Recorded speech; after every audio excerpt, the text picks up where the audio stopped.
El país asistió la noche de ayer al debate presidencial de segunda vuelta, que lejos de ser un ejercicio edificante para la democracia, fue un ring en el que destacaron por su ausencia las propuestas. Vamos a hacer hoy un primer análisis de lo que fue esta exposición con la magíster en comunicación política Pamela León y con el doctor Pedro Donoso, experto en comunicación política, director general de ICARE. Buenos días a ustedes, bienvenidos a Contacto Directo. Y quisiera empezar con usted, doctor Donoso. ¿Se puede decir que hubo debate, contraposición de ideas, tesis y argumentación? Buenos días, Lenin. Saludos a Pamela. Creo que hay dos maneras de analizar el debate, ¿no es cierto? La primera, verlo como una lógica electoral, utilitaria, anecdótica, digamos, y la segunda como un elemento dentro del sistema democrático. Para contestar a su pregunta, creería que no. Finalmente, creo que el formato propuesto por el Consejo Nacional Electoral no es un formato adecuado, digamos, para un debate profundo, ¿no es cierto?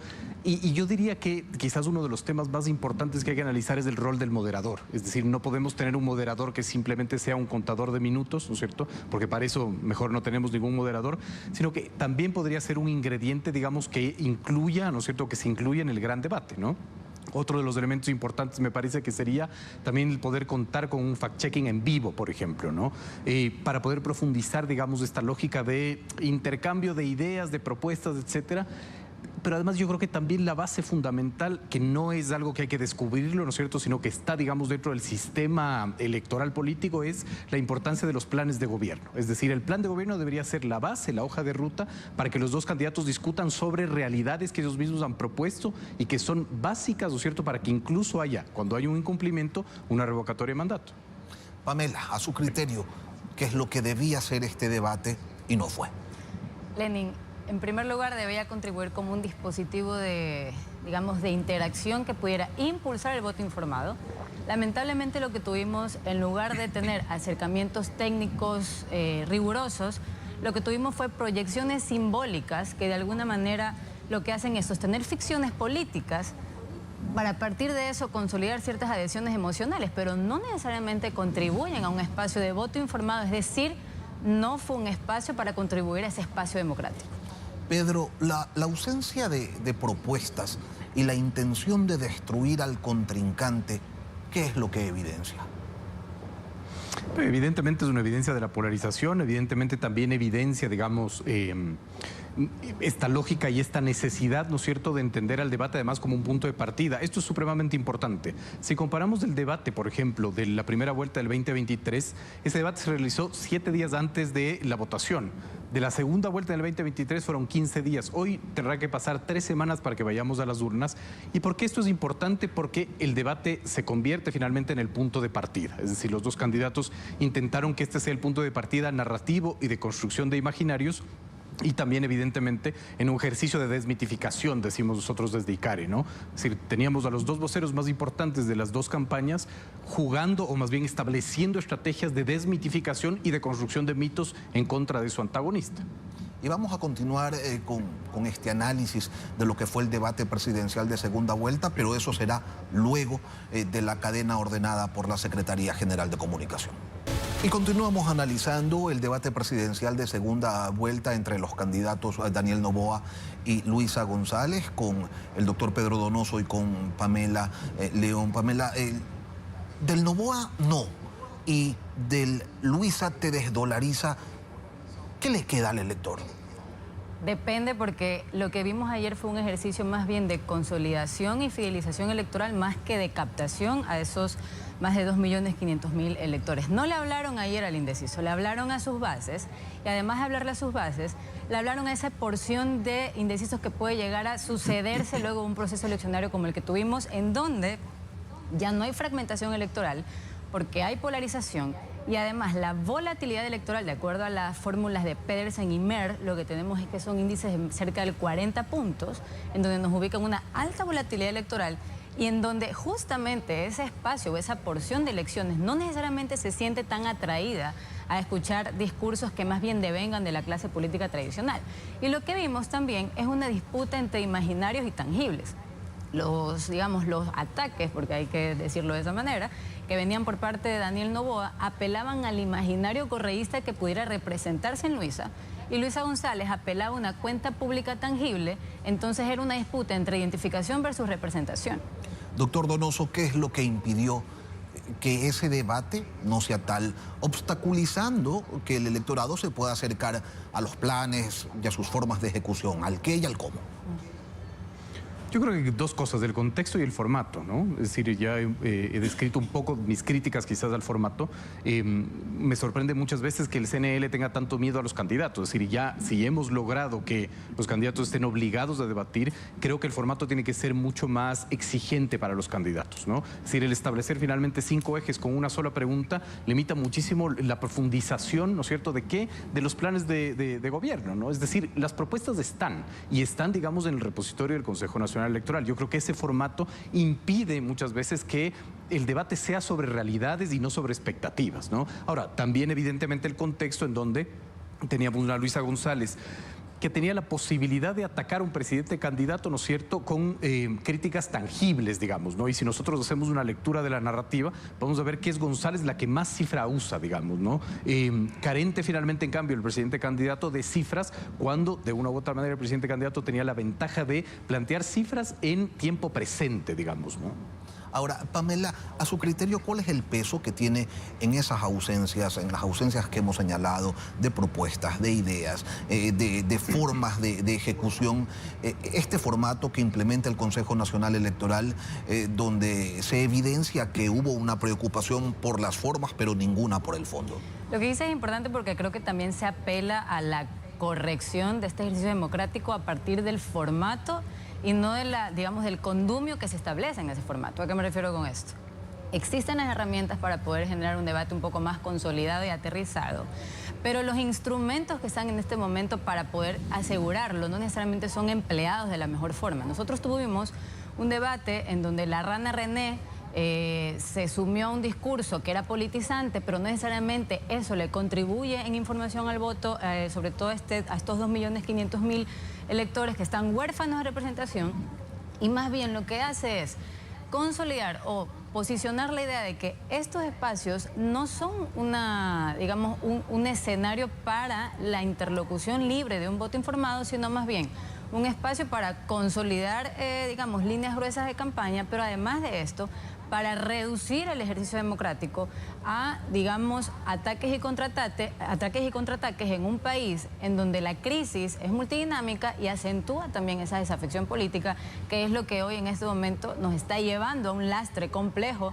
no solo de representación, sino también de evaluar un número efectivo de candidatos que no se mueve necesariamente así en la papeleta. Doctor Donoso, el formato sí permitió una mayor interacción entre los candidatos, pero esa interacción se concentró en el ataque. ¿Eso como estrategia sirve, suma, consolida? Yo creo que mucho depende del contexto, ¿no? Quizás aquí debo hacer un paréntesis y hablar un poco de... Me da muchas veces miedo que hagamos análisis simplemente utilitarios del debate. El debate es un bien público y hay que salir a defenderlo, independientemente de que el debate de ayer, el debate finalmente de la primera vuelta no nos haya gustado, ¿no? Es decir, a mí me preocupa mucho porque el Ecuador es este país... Va más allá de los gustos, doctor Donoso, es si sirve o no. Que yo no haría, Lenin, ese análisis utilitario en sí mismo. Es decir, el debate siempre sirve como un bien público, como un elemento democrático. Lo que hay que hacer es ampliar, digamos, el universo de debatientes. Todos los candidatos de dignidad popular deberían debatir. Mi preocupación es que en el Ecuador muchas veces, como no le vemos una utilidad, lo desaparecemos. Somos un país que nos enfocamos mucho más en las herramientas finalmente que en el fondo de las cosas. No, hablemos de mejorarlo. Creo que hay que defender el debate. Exactamente, ¿no? Es que lo que pasa es que a mí me preocupa, digamos, porque les convendría a los políticos de eliminar esa obligatoriedad en el Código de la Democracia, ¿no? Entonces, cuando hacemos análisis utilitarios, no digo que nosotros lo estemos haciendo, pero cuando hacemos análisis utilitarios, ¿no es cierto?, hay un gran riesgo finalmente de que haya reformas que eliminen la obligatoriedad de debatir, ¿no? Dicho esto, creería yo finalmente que en sí mismo el debate no va a tener una utilidad, diría yo, en la lógica de movilización de votos, sí en la lógica de un inicio de campaña. Es decir, me parece que fueron los 2 primeros ladrillos finalmente para construir las tarimas de lo que será esta campaña, de 3 semanas, una campaña larguísima, en donde veremos electores importantes. Para mí, por ejemplo, uno de los electores más importantes es la institucionalidad. Y hemos visto que la institucionalidad le funciona muy bien a Noboa, cumple finalmente sus intereses, y eso sí podría, digamos, ser determinante. Otro elector importante, por ejemplo, es la violencia, digamos, ¿no? Cómo la violencia puede, como fue finalmente en el 2023, ser un elector importante, y otra, la gestión o la falta de gestión, digamos, de un candidato y de un presidente candidato. Pamela, ¿tiene sentido que el Consejo Nacional Electoral entregue temas permitiendo que se construyan guerras sucias, permitiendo que los candidatos puedan leer sus respuestas, dejando abierta así la duda de no saber quién está respondiendo? ¿Está respondiendo el candidato o está respondiendo el buró político que preparó esas respuestas? Las preguntas sí son necesarias, sobre todo porque están ambientadas en teoría, según lo que también nos deja entrever el CNE, en base a unas necesidades identificadas en el electorado. Pero además de eso, las preguntas existen, las respuestas también son visibles, pero ¿qué pasa cuando preguntamos por el tema venezolano y lo que tenemos es un espacio en donde la candidata cae en un discurso, en donde la sacan de esos principios progresistas del correísmo y la llevan hacia un espacio mucho más conservador? ¿Por qué? Porque la interlocución tiene en sí misma un objetivo electorizante. Entonces, ¿qué pasa con las interpelaciones? Más allá de que la pregunta sí debe contemplar estos espacios de necesidad de primer metro cuadrado, lo que yo cuestiono es que esas interlocuciones provengan netamente de los candidatos, de los elegibles, cuyos propósitos son, en efecto, generar desmedro en relación al otro. Pero si las interlocuciones vienen de otros espacios de la sociedad civil, de la gremialidad, que pudiera convocar no necesariamente intereses elegibles, por ejemplo, Ruth del Salto no va a estar en una papeleta. Sería interesante que pudiera interpelar a los candidatos porque no habría un objetivo electivo por parte de ella. Entonces, creo yo que las preguntas no son las que necesariamente aperturan, digamos, el discurso que pueda llegar a ser un ataque para el otro, resulta en ataque, sino más bien la selección de interpelaciones y quiénes son los sujetos aprobados para hacerlas. Doctor Donoso, que un candidato lea las respuestas, que lleguen con gráficos, que a la distancia de la toma que se realizaba no se podía observar qué mismo contenían esos papeles o esas cartulinas. ¿Qué sentido tiene? ¿No se supone que los debates son argumentales, que es un escenario para que se demuestre conocimiento, programas, las fuentes de financiamiento, para que le digan pues al país la verdad y qué opciones contemplan las candidaturas para abordar esos problemas nacionales? Absolutamente. ¿Cómo se puede hacer eso con un formato que te plantea preguntas cerradas, por ejemplo, ¿no? Es decir, no tiene ningún sentido. Una de las observaciones que yo hacía, digamos, del debate es esta, por ejemplo, incapacidad de utilizar elementos secundarios como, por ejemplo, gráficos, etcétera, bien construidos, visibles, atractivos, digamos, para el televidente o quien consume el debate, etcétera. Creo que finalmente en eso dejaron mucho que ver, digamos, los equipos de campaña que pudieron haber asesorado, digamos, a los candidatos, ¿no? Pero es interesante además cómo los ritmos narrativos en el tiempo se establecían, ¿no? Es decir, mientras el presidente candidato tenía un ritmo narrativo de futuro, ¿no es cierto?, en propuestas y de ataque en pasado, ¿no es cierto?, la líder de la oposición finalmente lo que te planteaba era una crítica del presente, una crítica tangible. Y esto fue bastante interesante, digamos, ¿no? Por ejemplo, Lupa Media, que es este portal de fact-chequeo, uno ve todas las cifras que se lanzaron y hay muy pocas de las que se pueden chequear finalmente, ¿no? Es decir, vimos una Luisa González, una lideresa de la oposición como planteo, con muchísimas cifras, planteando muchísimas cifras, muchas de ellas, digamos, fact-chequeadas en el ámbito de cierto, mayormente cierto, o falso, mayormente falso, pero vimos un presidente carente de cifras, ¿no? Y cuando un presidente carece de cifras, digamos, es difícil que pueda tangibilizar lo que está haciendo. Por eso su ritmo narrativo planteaba mucho en lo vamos a hacer, lo voy a hacer, vamos a hacer. ¿Por qué el candidato presidente, Pamela, no pudo, no sé, sacar pecho y mostrar los resultados de su gestión como una plataforma, como un trampolín en esta campaña? Es complejo cuando tienes vocerías desgastadas y en este momento hay que decir algo. La administración gubernamental le está restando margen al candidato. Y nosotros tenemos, por ejemplo, que hace 2 semanas en este mismo espacio vino la ministra Manzano con discursos un poco contradictorios en donde se sostenía un relato de sabotaje, pero un informe técnico dice que lo que sucede en el SOTE es necesariamente algo relacionado con lluvias o este tipo de deslaves que se generan.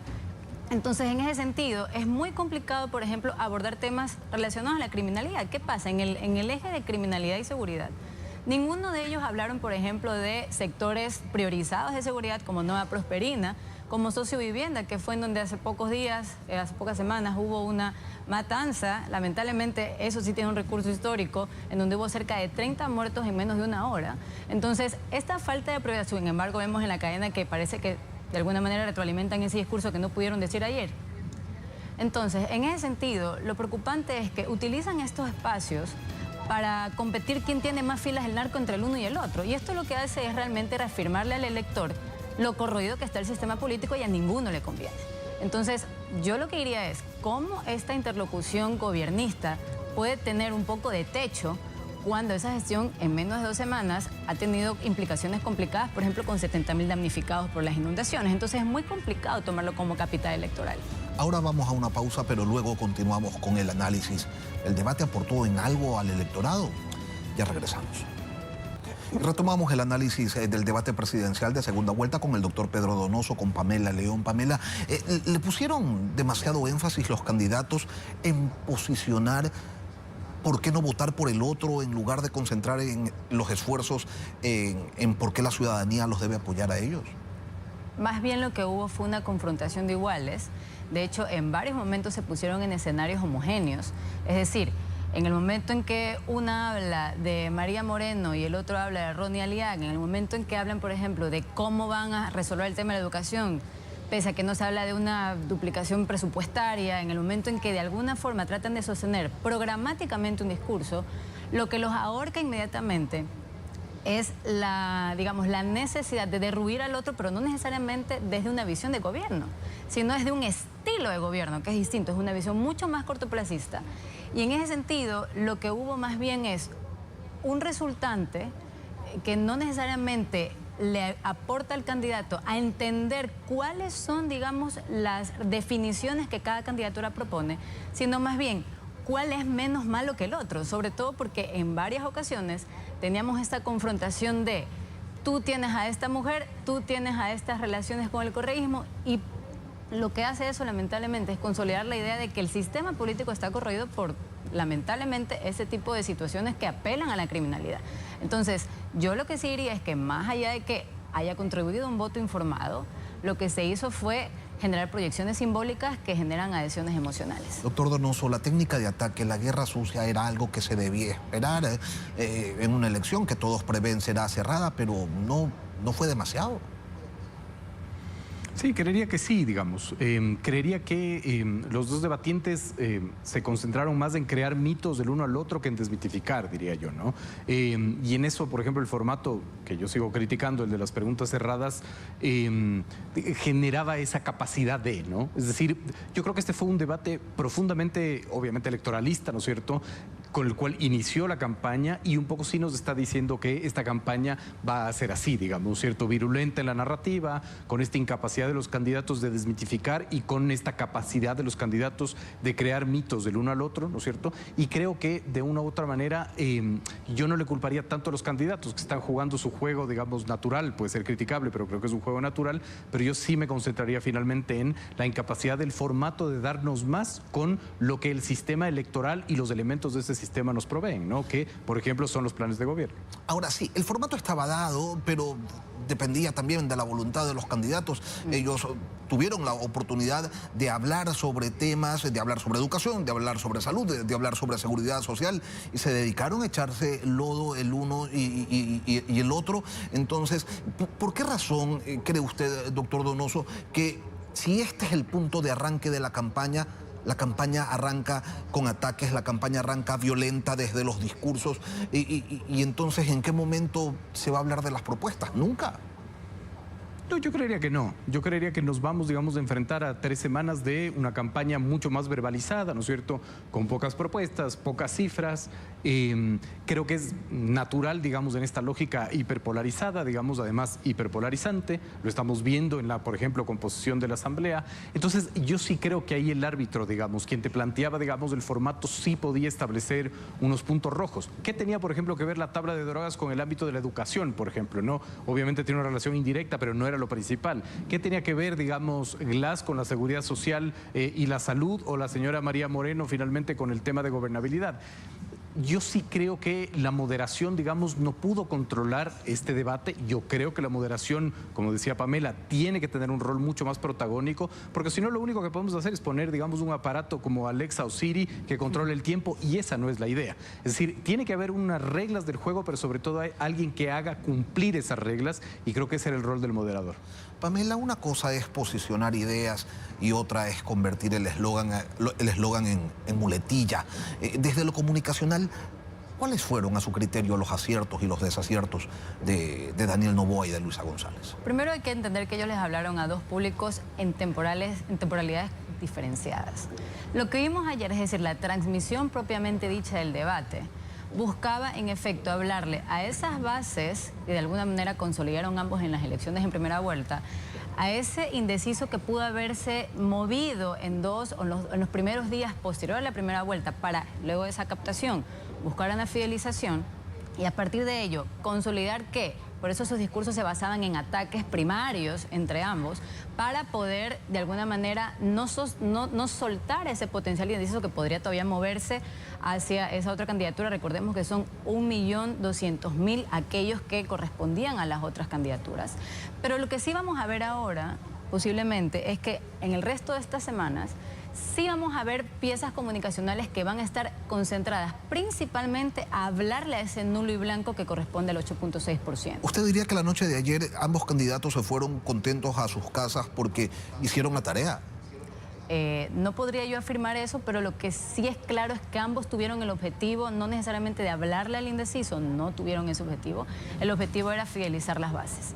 Y ambos, de alguna manera, lo que pudieron hacer es tratar de sostenerse, y esto es lo que creo que es importante mencionar, en espacios homogéneos de discusión y de ataque. Es decir, pertenecían ellos mismos a esos espacios de ataque que se proponían desde el otro.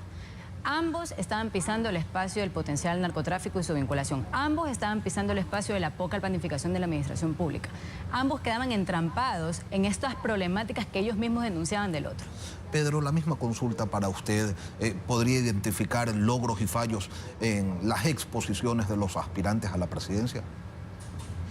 Yo creo que en ese sentido González sí tuvo más la capacidad, ¿no es cierto?, de tener más procesos desmitificantes, diría yo. Desmitificó mucho más que en sí mismo el presidente candidato, ¿no? Yo creo que aportó, digamos, con cifras. Habrá que ver el fact-chequeo después de cuántas son ciertas, mayormente ciertas, imprecisas, etcétera.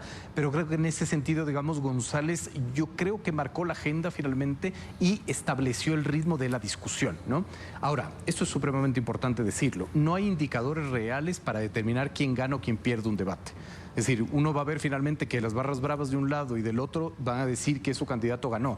Por lo tanto, claro, el debate no puede ser escrutado como un partido de fútbol en donde nosotros determinemos quién gana y quién pierde finalmente, pero sí es un punto de partida, digamos, para que el postdebate lo puedas sostener, puedas, digamos, establecer piezas comunicacionales de desmitificación o incluso, ¿no es cierto?, el establecer, digamos, unas indicaciones a la institucionalidad, como yo decía finalmente, ¿no? O sea, por ejemplo, Noboa planteó ahí que hay un financiamiento de parte de PDVSA al presidente Correa y finalmente a Glass o al hermano de Glass, algo así lo había planteado. Eso puede generar, digamos, también una movilización de la institucionalidad, que para mí es el gran elector finalmente, faltando 3 semanas para la elección.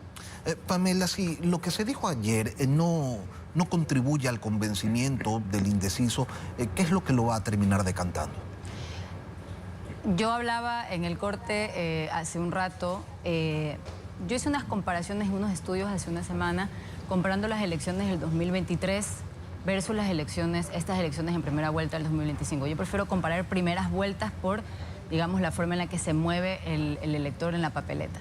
Y en ese sentido lo que nosotros tenemos son unos resultados muy alarmantes, porque el índice de volatilidad electoral, que es el análisis entre 2 elecciones consecutivas para entender la forma homogénea o heterogénea en la que se han movido los electores, vemos que del 2023 pasamos, por ejemplo, de un índice me parece del 20 y pico, no recuerdo en este momento el índice, y en esta elección nosotros tenemos un índice del 39.05. ¿Qué te dice eso? Te dice que principalmente, incluso, no podemos nosotros calificar al indeciso netamente como tal. El indeciso, que además ahora tiene la carga de volatilidad, que no es lo mismo, ahora está sujeto a digamos, aprobaciones muy transitorias que no necesariamente lo movilicen electoralmente desde un espacio ideologizado o de representación, sino que más bien lo complazcan en un cortoplacismo que le permita sobrevivir a un proceso democrático. O sea, lo ven como un espacio de sobrevivencia para cumplir con un proceso que no necesariamente los identifica. Y eso realmente no es lo que vimos ayer. Ayer no tratamos de concentrar ese discurso, no se trató de concentrar ese discurso a esa volatilidad, no solo del elector, sino del escenario político. Pamela León, Pedro Donoso, expertos en comunicación política, les agradezco por habernos acompañado esta mañana aquí en Contacto.